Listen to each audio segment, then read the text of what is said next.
8h14 sur France Info, il fait 8 à Toulouse. Quand on parle inondation, quand on parle de crue, il y a un nom qui résonne dans l'esprit de nombreux Français. Vaison-la-Romaine, septembre 92, la crue de Louvèze avait tout dévasté sur son passage.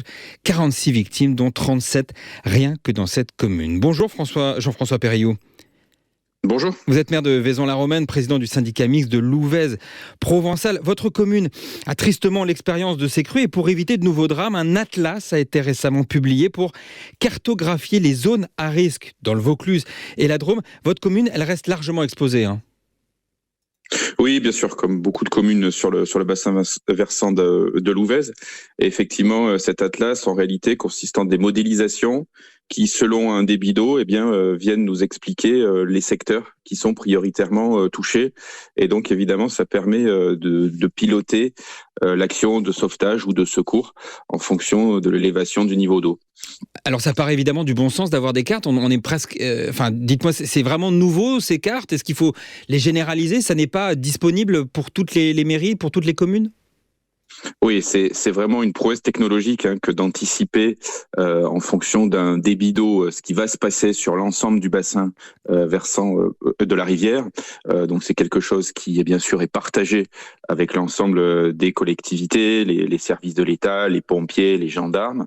Et puis effectivement, ce qu'on peut se dire, c'est que depuis 30 ans, puisque la catastrophe chez nous, c'est en 92, il y a eu d'énormes changements technologiques, pas que celui-là, qui évidemment nous laisse à penser que si on devait avoir malheureusement la même vague aujourd'hui, on pourrait, même si on n'en est jamais certain, tangenter, ce serait heureux, le zéro victime humaine. Mais une fois qu'on a ces cartes, une fois qu'on sait, la question c'est on fait quoi ? Est-ce qu'on demande aux gens de partir ? On leur dit votre maison est à risque, on détruit la maison ? Enfin, est-ce que quel type...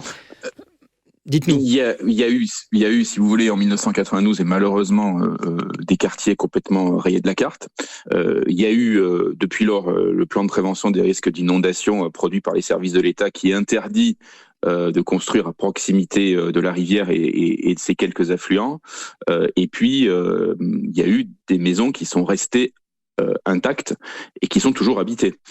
Donc celles-là, évidemment, sont particulièrement exposées. Et là, on a un double système, d'une part d'anticipation de ce qui se passe dans le chargement de la rivière, et d'autre part dans la capacité, si le chargement se fait fort et menaçant, à prévenir ces gens-là par un système qui s'appelle Viapel, qui, en l'espace de quelques secondes, permet de prévenir selon la hauteur de la rivière 100, 200, 500 personnes qui peuvent être concernées par la montée des eaux. Reste qu'on ne peut pas totalement tout prévoir. En 92, l'orage qui avait provoqué la crue à Vaison-la-Romaine, il était prévu aussi au sud du Venteux. Il est tombé au nord, ça a tout changé évidemment. Oui, c'est ça qui s'est produit, c'est que j'ai encore en tête les propos de l'ancien maire qui disait moi l'orage on me l'a annoncé jusqu'au dernier moment sur Baume-de-Venise, c'est-à-dire au sud du Ventoux. Vaison est sur la face nord et donc évidemment on était à milieu de se douter qu'on allait essuyer une péripétie pareille jusqu'au dernier moment. Est-ce que ce type de mesures, ces cartes, est-ce que ça pourrait aider dans une situation comme le Pas-de-Calais à votre avis ? C'est différent parce qu'en réalité, Louvèze, chez nous, est une rivière à caractère torrentiel. C'est-à-dire que vous y venez aujourd'hui, il y a 50 cm d'eau. Et en 92, pour vous donner un ordre d'idée, par-dessus notre pont romain, la vague a fait 17 mètres. Donc vous voyez un petit peu le rapport entre l'habitude, le quotidien et l'exceptionnel. Et puis on a, je pense, des précipitations beaucoup plus fortes et beaucoup plus soudaines. On a quand même l'impression qu'il y a des manifestement des endroits où il ne faudra plus construire, où on a malheureusement trop construit ces dernières décennies. Et ça, pour ça, il faut du courage politique. Il faut faire du porte-à-porte, dire je suis désolé, mais il va falloir détruire votre maison. C'est trop dangereux. En tout cas, pour ce qui nous concerne dans le Vaucluse, il y a un plan de prévention des risques d'inondation qui date de 2009 et qui est extrêmement strict sur l'incapacité à construire à proximité de la rivière. Et c'est un plan qui va même au-delà des montées des eaux constatées en 1992. Donc depuis 2019, on est quand même très sécuritaire. Et dans l'anticipation, il n'y a plus de nouvelles constructions qui sont exposées au risque de montée des eaux. Vous avez l'impression que la prise de conscience est suffisante? Je lisais qu'aux Pays-Bas, le problème, il a été pris à bras-le-corps dans les années 50. Alors effectivement, ce n'était pas le même type de problème que vous avez la Romaine, puisque vous parlez d'une vague de 17 mètres, mais dans la question des Hauts-de-France, on a l'impression que les pouvoirs publics sont toujours un peu dans la réponse tardive. Oui, parce que les Pays-Bas, je crois qu'un quart du pays est en dessous au niveau de la mer. Je crois que c'est cette difficulté qui touche aussi le Pas-de-Calais.